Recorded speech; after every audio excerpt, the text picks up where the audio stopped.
All right, everybody, welcome back. We got more left guards on the menu today. We got two guys that I want to look at now, and this is going to kind of wrap up the top 100. So, the first video were guys that were ranked in the top 50. These are guys that are outside the top 50, but in the top 100. So, they're going to be first 100 pick guys, at least we would assume. And then you kind of have a sharp drop off into the day 3 candidates. It happens pretty quickly. As per usual, left guards are kind of rare because it's a unique skill set that not everybody can do. Okay, so we're going to start with Marcus Mbow, and I'm just going to go ahead and say it. There's a decent chance this guy cannot play guard and has to play center. It's possible. I'm going to talk about him here, but just keep in mind this is a prime candidate to bump over to center if things don't work out. Purdue, 22 years old, nice and young. Size, he's smaller than the average guard, but he's over 300 pounds, so I'm not sweating it, really. I don't think he's going to get swallowed up, especially at left guard, where mobility and agility is a little more of a priority. 32-inch arms, though, that is right near the bottom of the barrel as far as guards go in NFL history. And that's why I said what I said. That's going to be hard to overcome. He might be able to do it. 10.5-inch hands. So he's got a really interesting build. You've got 10.5-inch hands, but 32-inch arms. That probably looks a little bit weird. I'd be interested to see this guy without his, uniform on. Just see his arms. See how things are proportioned. Probably be pretty weird.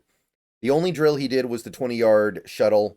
He did good. 4.67 is good. What you would expect for a guy who's on the smaller side, though.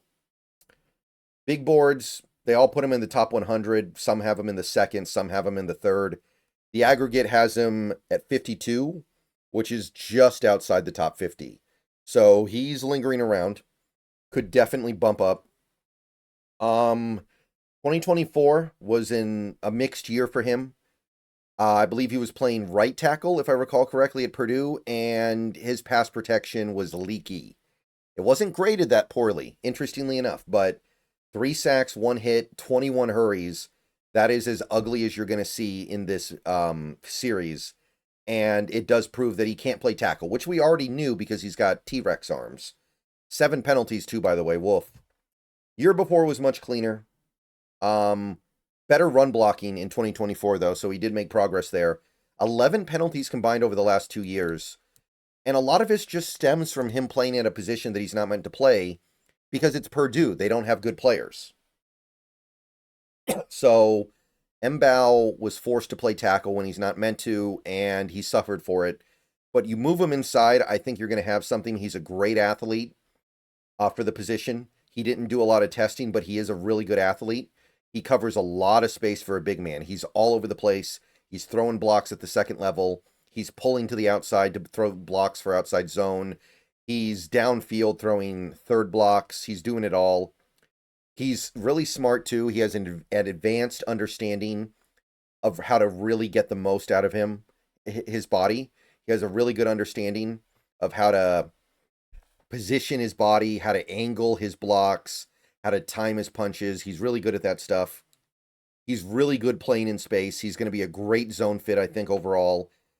He's not very big, but he has a lot of impact power. Like when he is coming out of his stance and he rockets into a defender, his knockback is more than you would expect a guy of his size.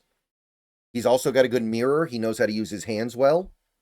So Mbow is bringing a lot of good stuff there.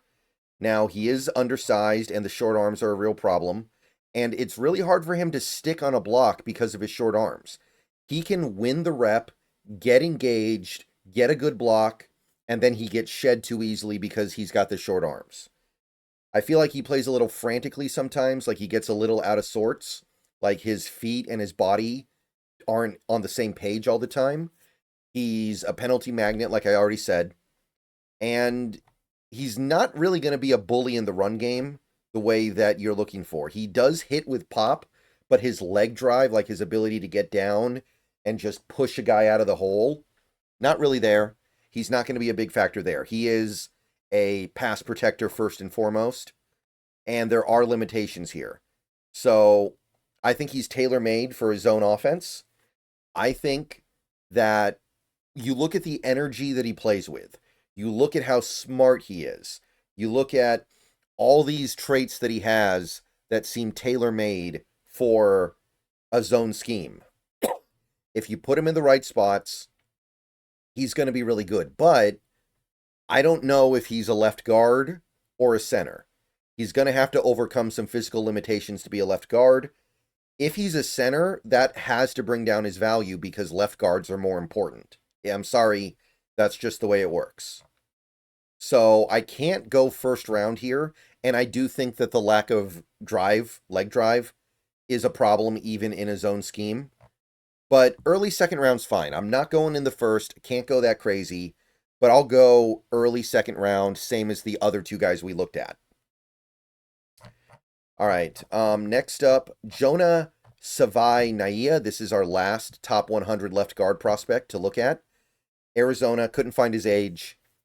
Really interesting prospect here. In a weird way, the more I looked at him, the more I liked what I saw, which is interesting because this guy is naturally considered to be a right guard, but I don't think that defines him fully.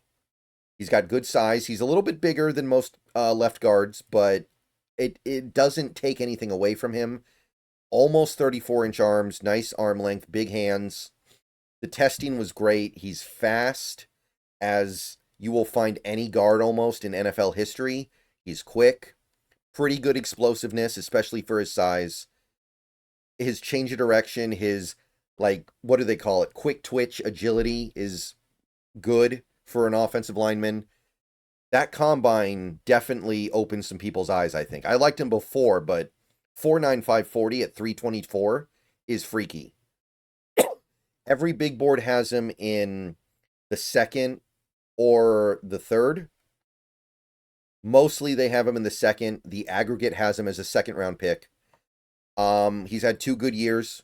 He did allow a few too many sacks last year for Arizona, but if you look at it, he's not really allowing a lot of pressure. It's just a high percentage of his pressures turn into sacks.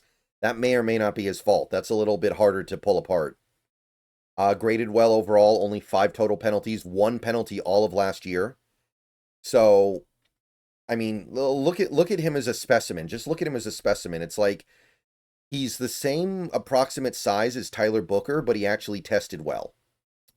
That tells you what you need to know. He tested brilliantly. I do think he can play left guard. He can also play right guard. So, unlike some of these other guys, I think you're getting potentially 2 players for the price of 1. If you need a left guard, he can be that. If you need a right guard, he can be that. And I think he can do both very well.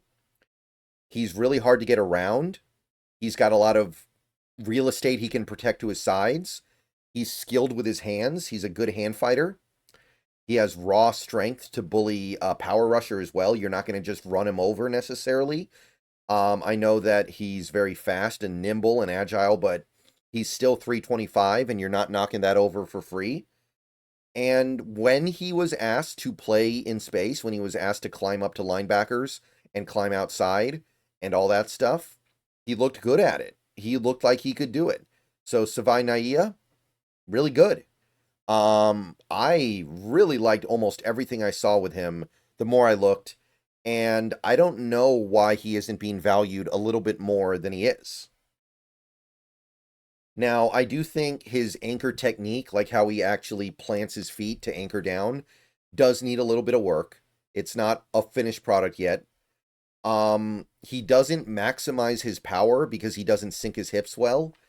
He's not tall or anything, but he's not short, and he has to learn how to sink his hips to generate drive in the run game. I think he can do it, though.